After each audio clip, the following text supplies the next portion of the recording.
Welcome back to the 513 podcast. I'm Nick Nickel, also known as Bengals Storm. I'm here with co-host Vince today, and we're here and after so many months, what felt like 5 years since the Chiefs game, we are finally back in training camp, back in season, just having Bengals football with us again. It's beautiful. Vince, how's it been feeling, man? It's good to have football back. It's good to see the guys out there again, getting at it and honing their skills. But it ain't regular season yet, so this is what I'm looking forward to right now, most of all.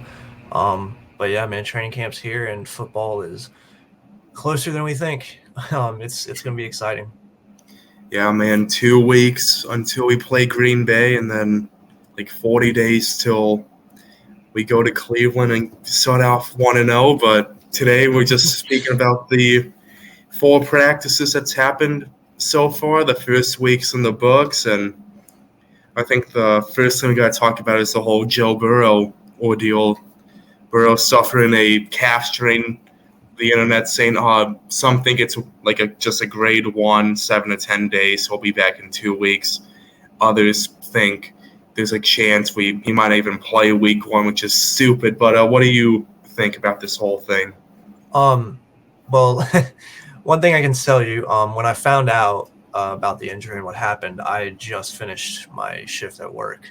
I was at work when that happened, and when I came back and saw it, like my heart stopped for a second. I'll be honest. I really thought, oh boy, here we go. This is not gonna happen. This can't happen now. But thankfully, just a calf strain.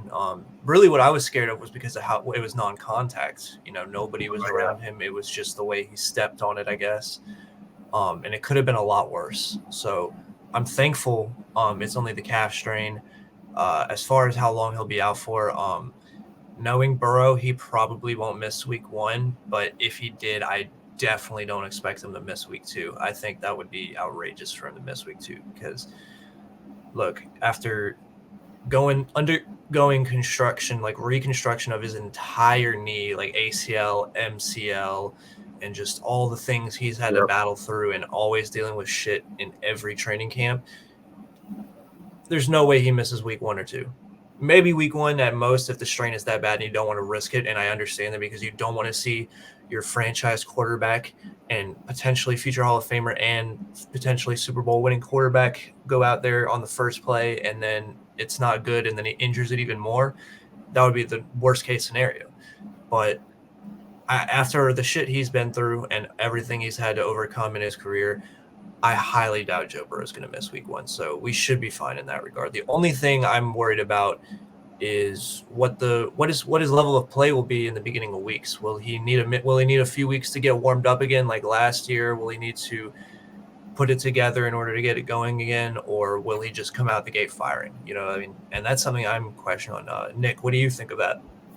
I mean, for me, it's just first of all, Twitter doctors, those people, they just think someone saying it's like only a grade 1. So with that being said, he might be back in a few weeks and get like 2-3 weeks to like prepare for Cleveland and, that'd be the most practice he's had in a good minute with in his entire career, which is still insanely stupid. But I don't think he misses week 1 at all. I think if it's a grade 2, the NFL trainers and doctors in the NFL are way too good, and they are going to make sure I set on Joe right now. So with that being said, there's no, unless something like barring happens, something bad, that it'd be 6 weeks. He might miss week 1, but I'd be completely shocked if he isn't out there on the field again in 3 weeks. Absolutely. It just doesn't make sense to not see Burrow out there week 1 at this rate. They've already said it's going to be maybe a couple weeks or 3 or so. Several weeks is the term they used. So it's a range of things, but I wouldn't expect anything more than 2 to 4 weeks. That's my best guess of things. But overall, though, I mean, the main thing is that the players seem to not be worried at all. And I think that's a big indicator. And what we got to look at too is that, Jamar, T, Mixon, all these guys, they seem to not be worried whatsoever about Burrow in any way. Yeah, and another thing to look at is who we just grabbed today, XFL, Dolphins, Eagles quarterback Reid Sinnett. He has first of all, what do you think of him as a signing? Well, I don't think I can give enough of an opinion on this one. I haven't really watched his tape or anything. I haven't really watched him perform as a player and a quarterback, so I feel like I'm uneducated on it. But I mean, more depth is always good, and it breeds more competition, and we can get the best number 2 quarterback out of it, I think. So to me, I'm not against it. I'm not exactly for it, but I think what I'm really excited for is the return of last year's training camp performee, Drew Plitt. That's what I'm really excited for to see, because I think he displayed a lot of skills in his preseason games that he played. So to me, I really want to see what he can do in the second year, and maybe he can steal a spot from Browning. Yeah, I think they just gave him a workout, not a contract. A workout? Okay. Yeah, they signed Reid.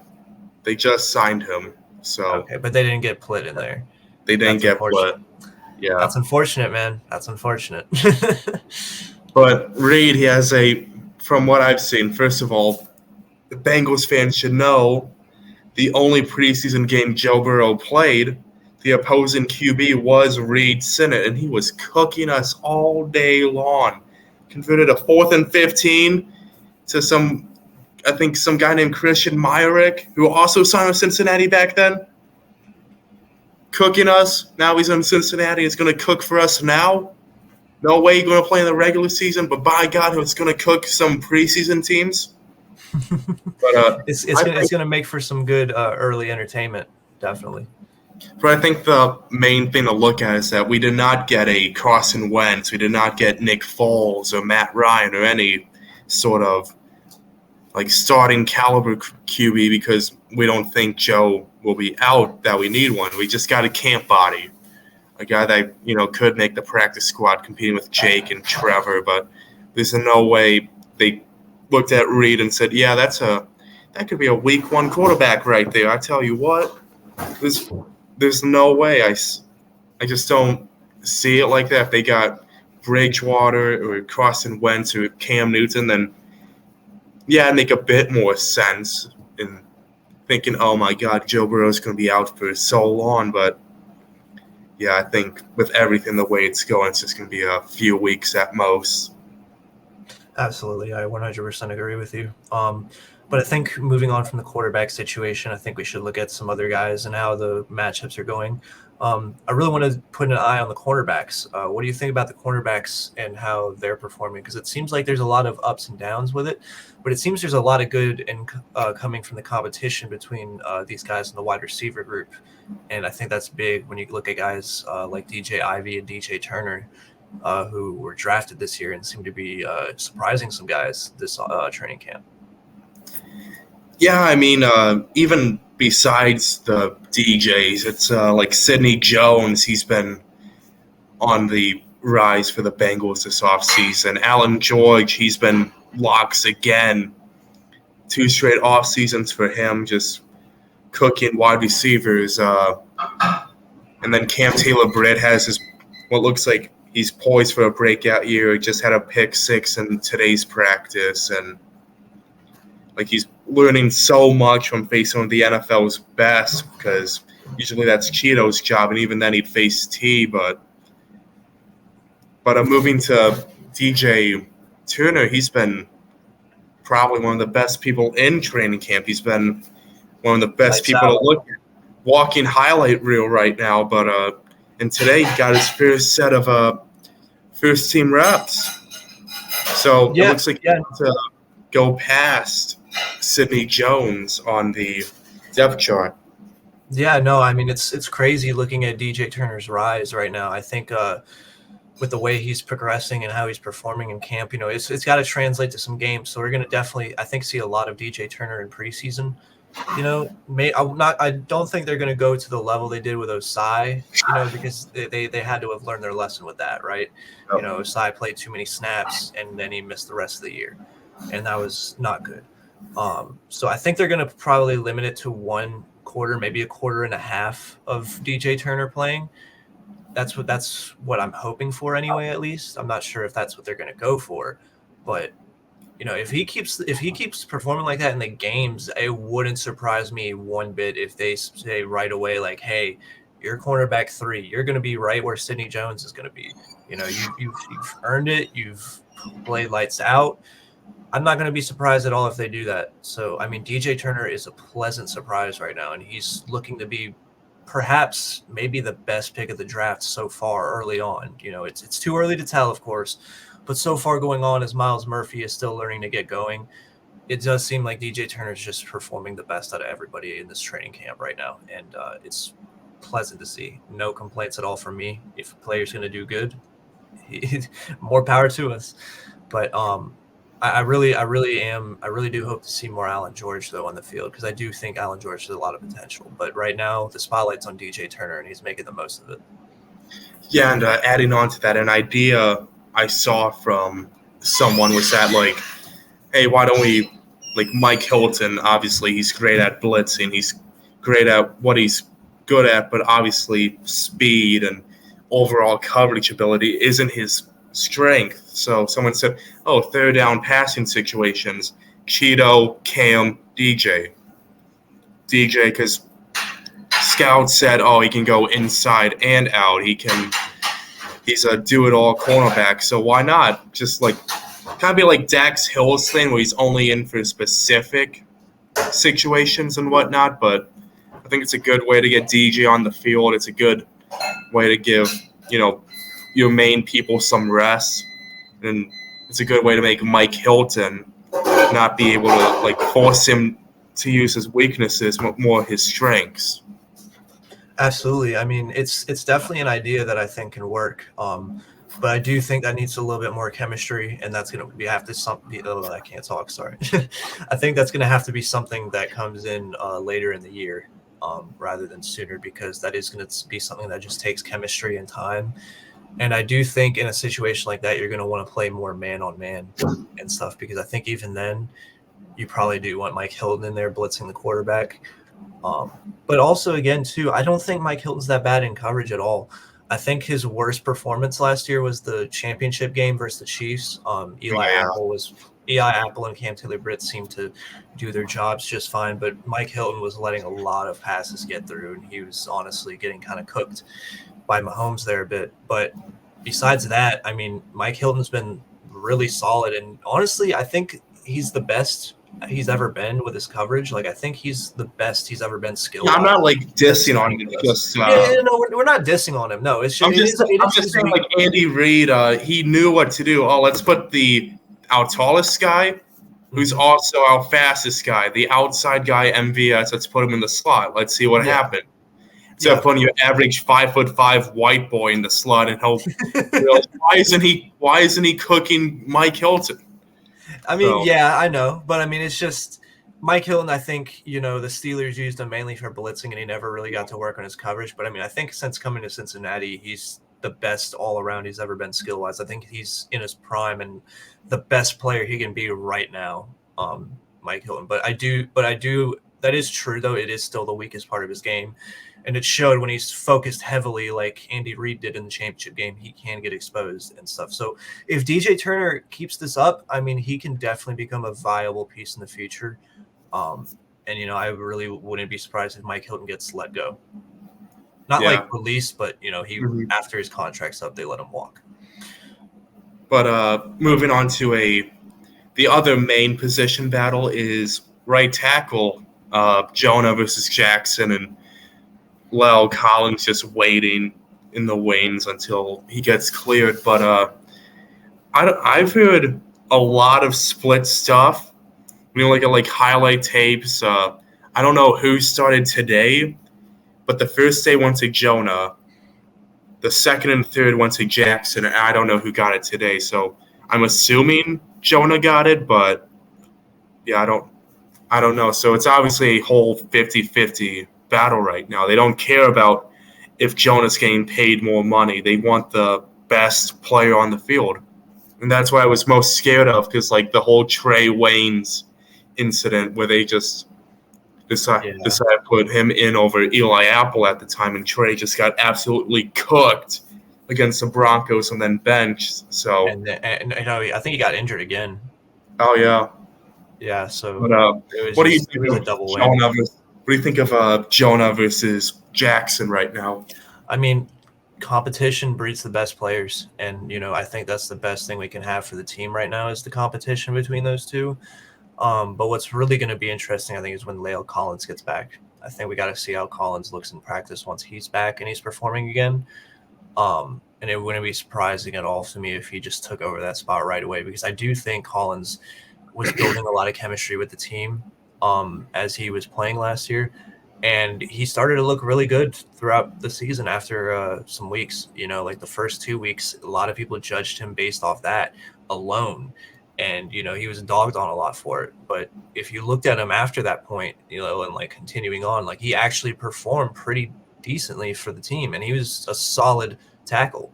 So, and we can't forget the TJ Watt game either. So I'm really mostly like waiting to see what Collins' health will look like and how it'll look once he's back. But as far as the competition between these two right now, I mean, Jonah, it just seems like Jonah has to win because of the contract situation, the money he's paying. And I think a lot of the front office is trying to bank on Jonah winning that job because they don't want to pay that kind of money to a guy who's just going to ride the bench, regardless of if the coaches are going to put in the best player available or not. Even when they do it, they're going to be like, yeah, this stings. Even if Carmen's the one that wins the job, it's going to be stinging for them because they know they're paying 10, 11 million to a guy who's just sitting on the bench and doesn't even want to be here anymore, it seems like. So to me, I think everybody should be banking on Jonah to win the job, at least for right now until Collins gets back. But again, if Carmen is the better right tackle than Jonah, you're going to want to play Carmen at right tackle. Yep. It's simple as that. You're trying to win games and you're trying to get the best roster put together as possible. So, whoever wins. I just want the best available guy out there. So hopefully this competition breeds that. Yeah, I mean, what you said about like Jonah's contract, I think firstly, if Carmen does win the job, you just trade him. Like, look at the Jags situation they had. They had Cam Robinson suspended 4 games, and they almost got a trade with us done for Jonah. So there will be offensive tackles going down. There will be people in the trade market, and they see La'el Collins or Jonah Williams, and they'll be like, oh, we could get them. We could get them for probably not that much. Collins probably a bit more because he has 2 years, but Jonah's a rental guy at worst case scenario, but like with Carmen, it's Jonah has a big contract, but we spent a second round pick on the guy. I mean, even like the Drew Sample and whatnot, a guy who was very controversial with his draft pick.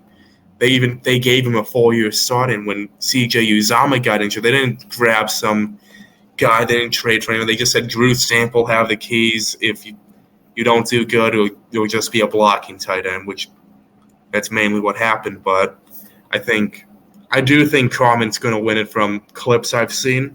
Mm-hmm. I think Carmen looks better than Jonah. He looks more comfortable, I like to say. I don't know how to really explain. He just looks like he looks like he fits the tackle spot better than Jonah does at the right side. Which I think the reason for that is because like Carmen and Jonah, they both never played right tackle, right? So, but that's the thing, though. Carmen also has experience, like several games, like regular season games worth of playing right tackle. So he has that experience there. He didn't play right tackle. He played right guard. What I was going to say was like OTAs. Oh yeah, no right guard. Yeah, he played on the right. He's played on the right side more than. Yeah, I was going to say like OTAs and mini camp. He got coached and developed by Pollock and other players that have experience at right tackle. Jonah came in, didn't practice because of his injury, and he didn't come in to get developed until the last week. So he's in now. He Carmen has 2 more months of experience at right tackle, which doesn't seem like a lot, but 2 months is training camp in the preseason. That's even more for Carmen to get. This is a great situation for him. But yeah, man, that's what I think. Carmen's going to win it just from discipline, really. Yeah, no, and another thing you got to look at too with the trade situation as well. It could be a big thing to have Jonah win the spot too for the Bengals, because if Jonah wins the right tackle spot and he looks solid doing it, and he plays well enough to where teams look at him and be like, yeah, I think we could use them. They could wait until Collins is back healthy, let him get a few training camps and where he gets comfortable in while Jonah's still starting.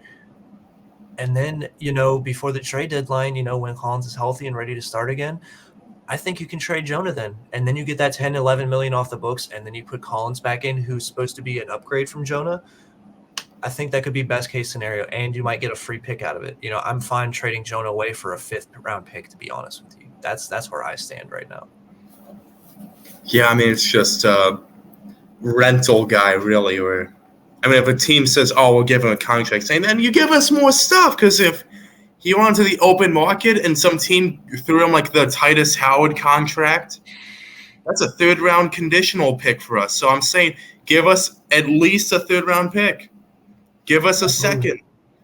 But, yeah, that's why I think with the offensive tackle, there's no main position battles after that. Like safety, I thought would be more competitive, but what I've heard is like Jordan Battle's like climbing the depth chart. He didn't start getting second-team reps at safety until today. So I wonder what they're going to do. I wonder if they just set, like, out of the gate, Nick Scott is the starting safety. But, yeah, that's going to be interesting. Yeah, you know how Lou likes the veterans. So it's probably going to start. It's not how he likes the veterans. It's how he hates the rookies. Oh, shoot. Well, hey, Marvin Lewis ran a world-class defense when he was coaching us. And, hey, Lou and Marvin hated rookies too. So if it works, it works. I mean, as long as the rookies get to play on the offensive side and we can keep cycling through there. But I think another topic I want to talk about too is Yoshi.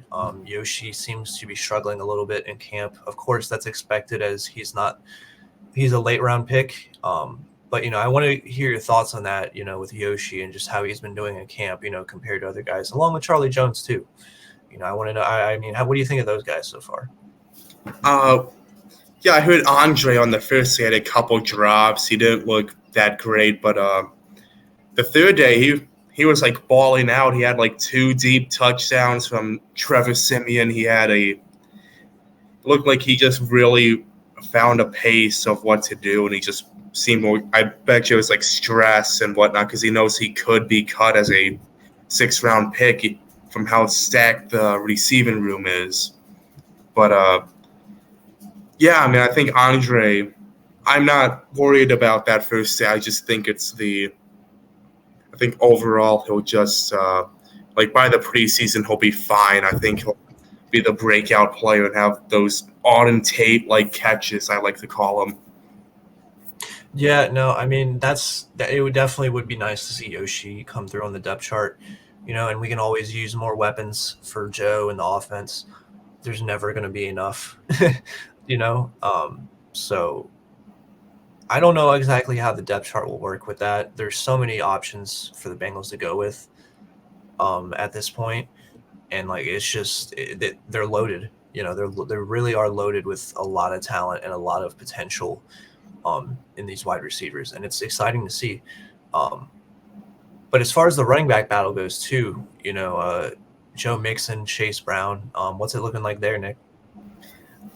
I think Mixon taking the pay cut, it gives him more availability, just in case Chase Brown looks better, to put him over Mixon. But right now, I think it's just Mixon's your 1, Travion and Chase are 2 and 3, and even then, they're giving him most of the reps to Trey, because he's the blocker, he's the 3rd down back, he's a better receiving back, he's closer to Pirine than Chase Brown is to him. Well, Chase Brown is his own type of guy.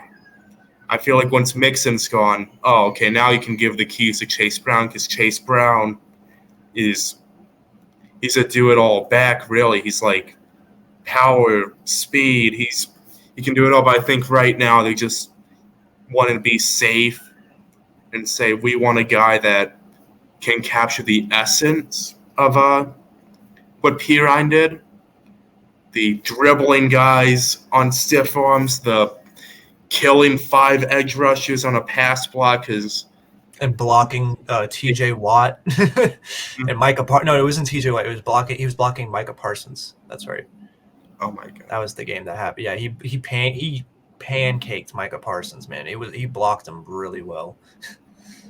But yeah, no, I'm definitely interested with all that. But another one more thing that I really am interested in from this training camp. What do you think of the front office and just what their attitude is going into this year? And some of the upgrades they're making to the stadium too, and they're planning to do with that. Just what do you think of the vibe right now with Cincinnati, and just what do you think the front office is doing this training camp that's helping a lot with the team? In terms of stadium upgrades, I only go there like twice a year, like once a year, maybe once every 2 years. So if there's a difference, I'll probably not notice it because I've only been like a fifth of the stadium total. But I think contract-wise, I think. Did you see the video where Katie Blackburn was unveiling all the new additions they're making to the stadium and stuff? Yeah, that's kind of what I was talking about there. Yeah, but yeah, I think it's great just instead of, because that makes me happy that we're not spending a bunch of money on a brand new stadium and just throw a bid at a renovations, which I think is the best option. But in terms of like contract situations, I think it goes Joe Burrow, most important guy, then T, and then I don't know who's third. I think Logan Wilson, I think. See, here's the thing. I'm not as big on the Logan Wilson like extension trend. You gave $7 million to Pratt, and you got Akeem Davis-Gaither, which he's not as good as Logan, but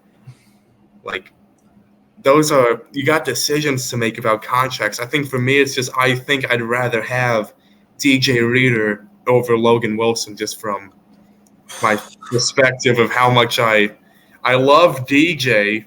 I feel like he's the game changer on defense. I think he's the Joe Burrow on defense because without him, we went from the ultimate run defense back to when it was 2019, and we were letting Lamar Jackson cook us for 100 yards rushing. Dobbins had 200 against us. And that's what it felt like when DJ wasn't on the field. So I feel like if I had to choose one, it's DJ, but I mean, I'd be cool with whatever. I mean, I get what you mean, but here's how I view it. DJ doesn't need to get his contract until next year. I believe this is Logan's final year on his contract. It's also DJ's final year, though. I thought it was next year was his final year. Nope. No, I feel like I got to verify that now. That doesn't seem right. I swear. No, hold on. I need to look this up. Hold on. I'm looking this up right now.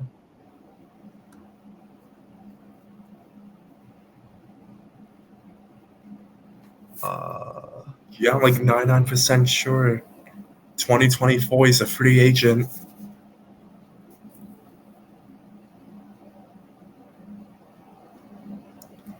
Okay, so he signed a 4-year, $53 million contract.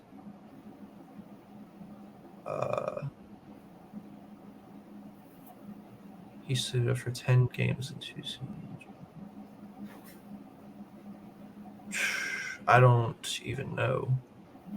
I can't find anything on it. This is... Oh, you might be right. DJ's first season was the same as Joe, so... That was... No, it wouldn't... Wait. And this is Joe... Hold on. It said it signed it in 2019. Yeah, but I remember his first season was the first one as Joe Burrow, so... But that was 2020. Yeah. And this is Joe's 4th season, so... that means that's the 4th year on the contract. So yeah, that's no, you're right. No, you're right. You're right. Okay. See, this is what makes it difficult because I feel like Logan Wilson with Jermaine Pratt, like that Yep. linebacker duo, is just so strong as a unit. But man, DJ Reader is so important to the line. Like I really don't know. I feel like you're gonna have to let go of some guys, for sure.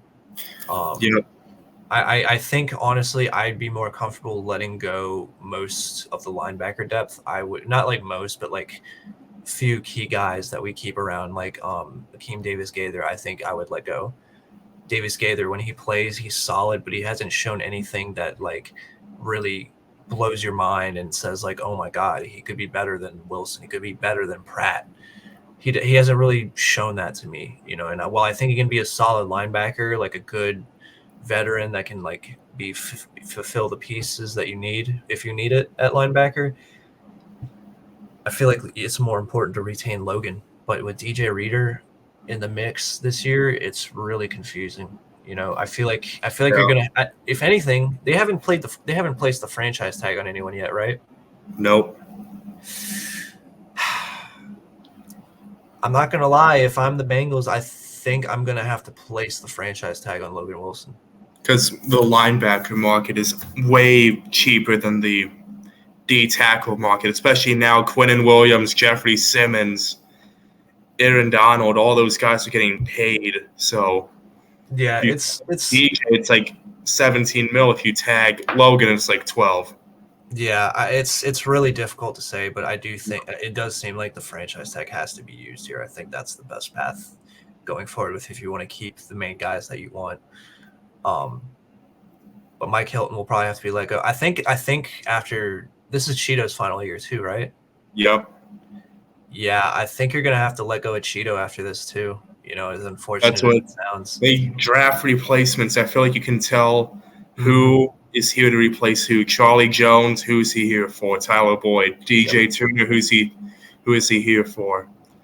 Cheeto. Yep. Myles Murphy, he was originally here for replacing Trey, and then we gave him an extension that helps us with money. So now we just set.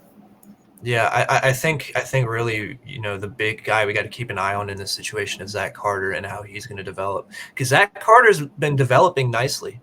He's been developing really nicely, and if he continues to develop into a stud for us, I mean, you never know what they're going to feel with DJ Reader and him going forward. Yeah. You never know. So I don't know what to expect, but I think they're going to I think they should franchise tag Logan Wilson. But speaking of Trey Hendrickson, that reminded me of another talking point of training camp so far.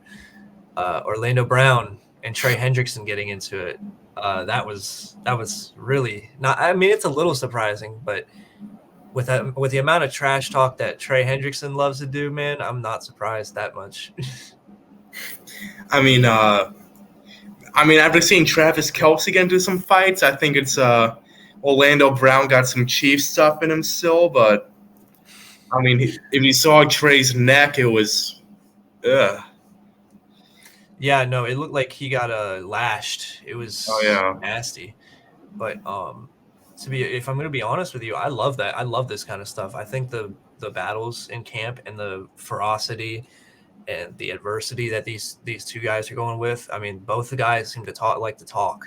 You know, both guys seem to like to talk trash to one another, and I think that's what I really like is when players trash talk between each other. I think it's breeding the best kind of.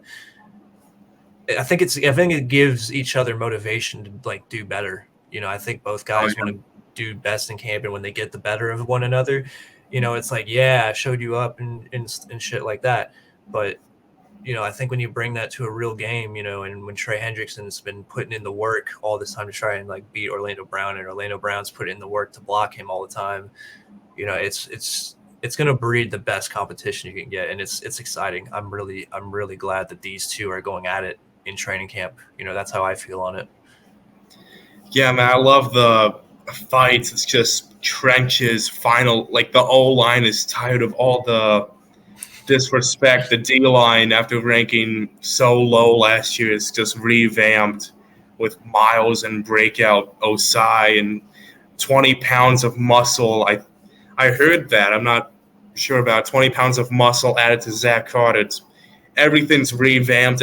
They all want a piece of each other right now. But the last topic for this is we're going to do a draft of 3 people each that have really shown out for you for camp. So you get first pick, and whoever you choose, I can't choose. We do this for 5 rounds. All right. So I think my first round pick, we've talked about him already. I think I have to go with him no matter what. DJ Turner, man. DJ Turner is just lights out right now. He's just performing the best out of everybody right now, and I'm really pleased with what I'm seeing with him. So DJ Turner is my first pick. All right. For me, I have to go with the other DJ Ivey. Dude he had 2 picks today.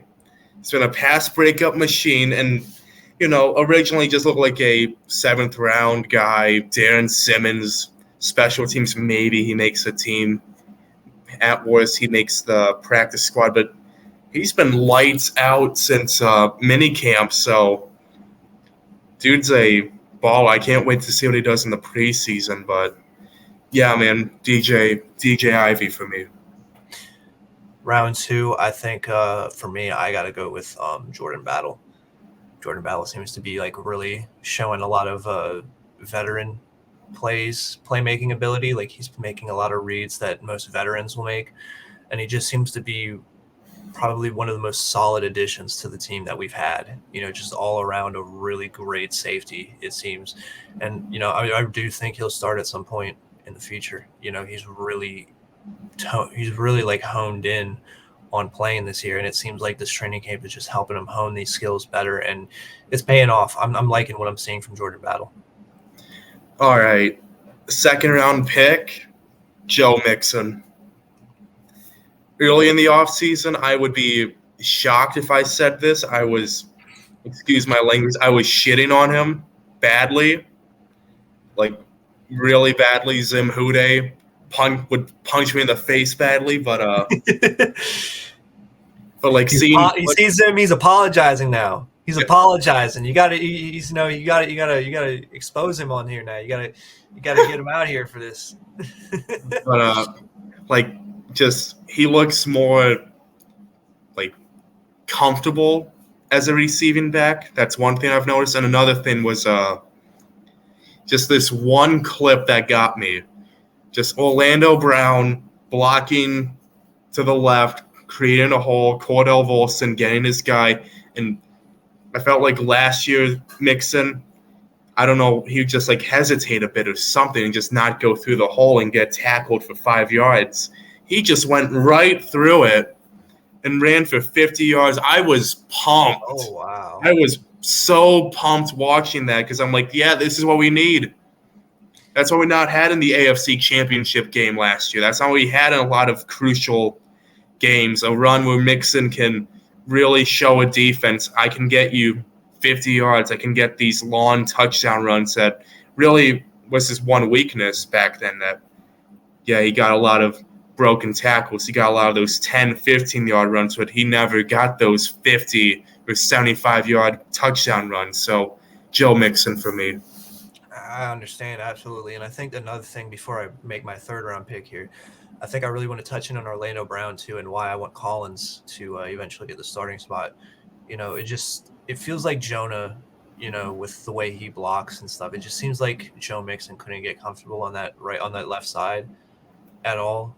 I think with Orlando Brown now, a guy who is shown to have a really good run blocking capabilities, and you put a guy like Collins who's also amazing with the run blocking abilities on the right side, and it just feels like Ted Carr is manning the middle and Kappa and Volson on the guard. It just feels like Mixon can run anywhere, with these linemen starting. So that's another reason as to why I want Collins starting, is just because I feel like the run blocking ability between this offensive line would be one of the best in the NFL.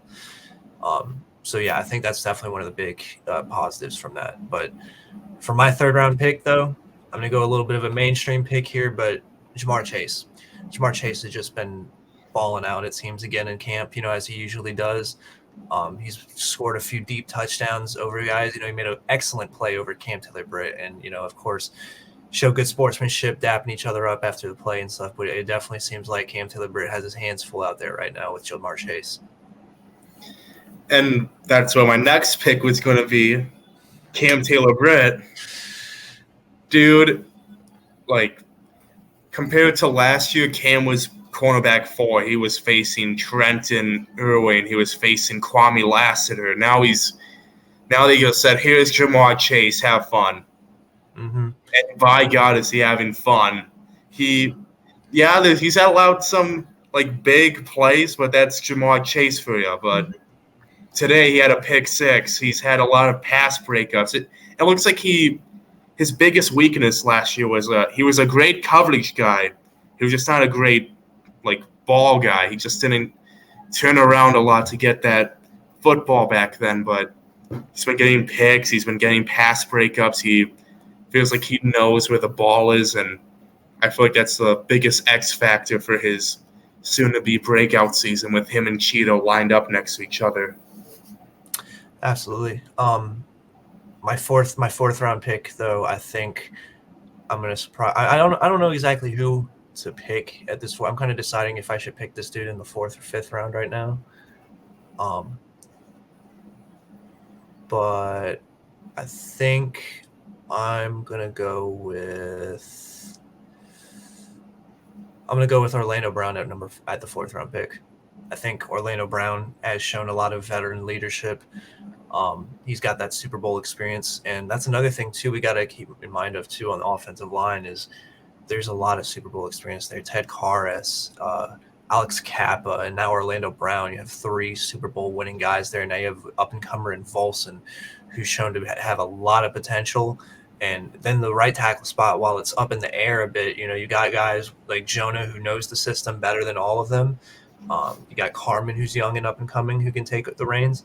And then Collins, who I think is just the best overall player for that position and the best piece for us to put at right there. But of course, that depends on the injury. But I definitely am pleased with the leadership and the experience that Orlando Brown has brought to the training camp, and I think it's paying off. Okay, for me, round 4, it's a bit of a surprise, a wild card guy. I'm going with Jake Browning.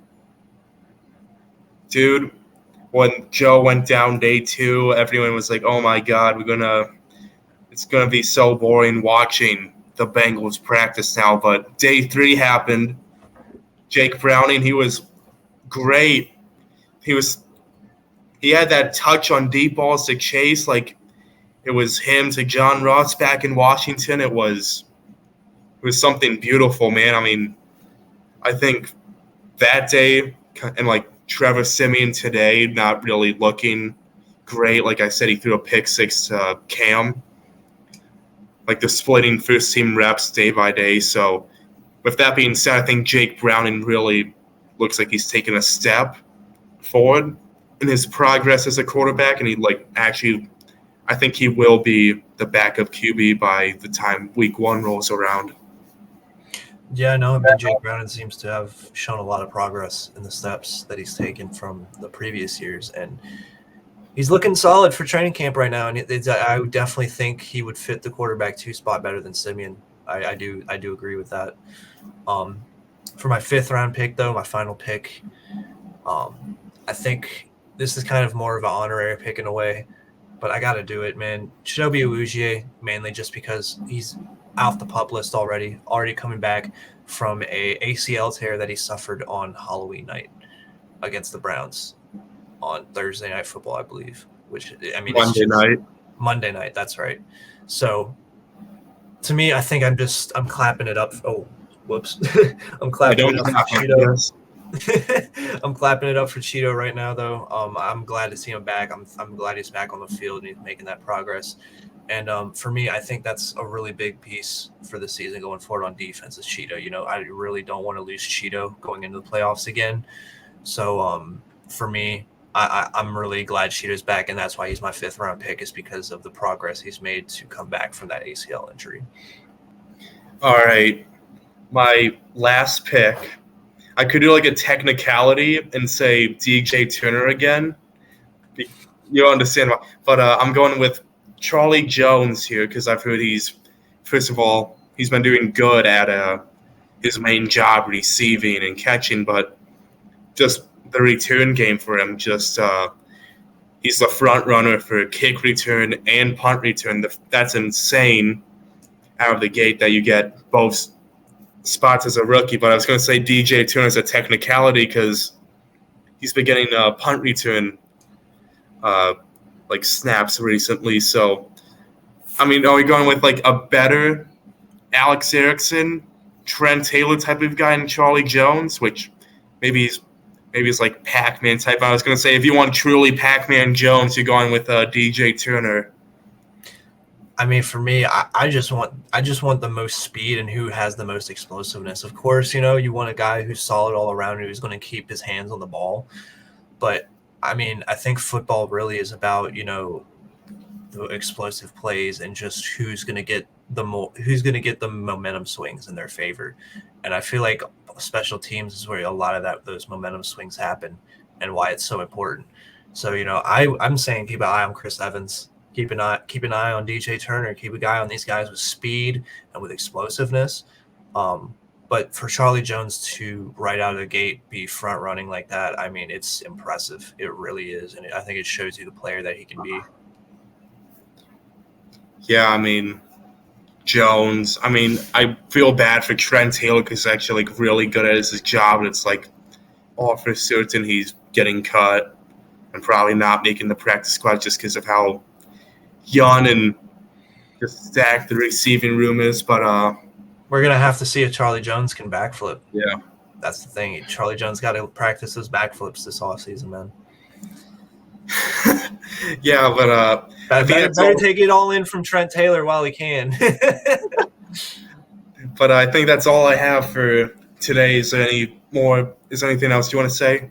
No, I think we've covered every basis of training camp so far. I think we've covered it all, and hopefully in the next segment and stuff, we'll have a lot more things to talk about and go over. So that'll be big.